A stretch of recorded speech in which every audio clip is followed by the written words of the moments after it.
Comment est-ce qu'on fait pour connaître ces patrimoines culturels et pour les valoriser?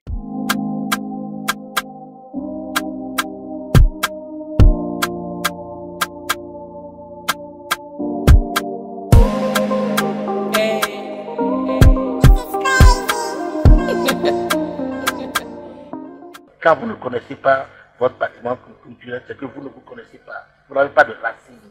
Vous êtes comme un arbre sans racines. Un arbre qui n'a pas de racines finira par tomber.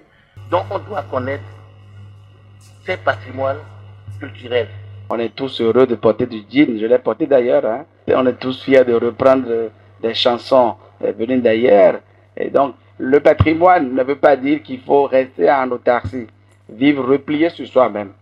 Au même moment qu'on veut être ouvert, il faut d'abord connaître ce qu'on a, savoir ce qu'on est, avant de s'ouvrir aux autres. Il faut que chaque pays, chaque peuple se batte pour promouvoir et faire connaître son patrimoine culturel et matériel.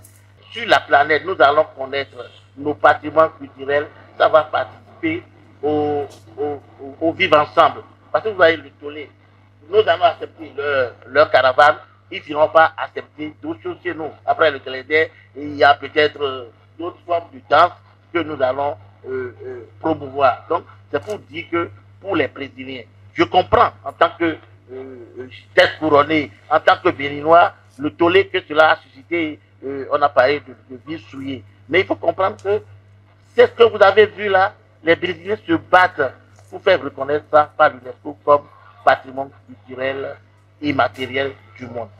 On a dit tantôt que le patrimoine, c'est ce qui nous caractérise. Et ce qui caractérise les peuples varie d'un peuple à un autre. Est-ce que vous pensez, quels sont les dangers que vous entrevoyez dans cette politique d'ouverture du Bénin à l'extérieur? Je pense que chaque peuple doit être fier de sa culture. C'est la question de manque de fierté qui fait que les cultures se font écraser. Si nous nous ouvrons, si le Bénin s'ouvre, le Bénin doit avoir quand même conscience que sa culture est riche. Et donc chaque peuple aura toujours à garder l'authenticité de sa culture, tout de même que ce n'est pas un passeport pour ne pas accepter l'autre culture, la tolérance donc. Quels sont les moyens par lesquels aujourd'hui un Béninois, jeune, adulte, quelle que soit la catégorie sociale, peut être enseigné, formé pour connaître et reconnaître c'est quoi son patrimoine culturel? Je pense que c'est chacun de nous, en commençant par le cercle familial, qu'on va arriver à le faire. Il n'y a pas de solution miracle. C'est chacun dans son environnement qui essaiera de faire des efforts pour que cela soit plus généralisé. Aujourd'hui, nos enfants, on leur parle français. Nos enfants, ils ne comprennent pas. Ou la plupart de nos enfants ne comprennent pas nos langues maternelles. Et on leur parle le français et on est fiers. Les cadres dans les administrations. Du lundi au lundi, on porte veste, costume avec cravate tout le temps. Donc en fait, c'est pas de petits gestes qu'on peut arriver à commencer à sensibiliser le public. La question du patrimoine, c'est le repositionnement de l'enfant dans son environnement. Et pour le faire, c'est la contribution de tous. L'État fait ce qu'il doit faire. C'est vrai qu'on ne manquera jamais d'en demander à l'État. Vous savez, le compte est au programme. Mais les enseignants qui sont là l'exploitent mal. Je pense que chez nous, il faut une prise de conscience de tout le monde. Ce que nous faisons là, c'est bien, mais au niveau supra, au niveau des gens qui prennent la décision, ce n'est pas encore cela.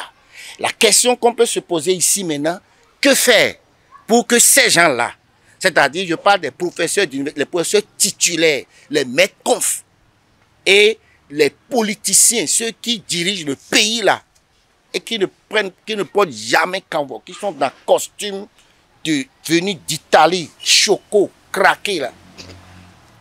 Vous êtes sûr qu'on est prêt pour que ce que vous êtes en train de dire là puisse avoir un impact? Je vous dis bravo, il faut faire quelque chose au lieu de se taire.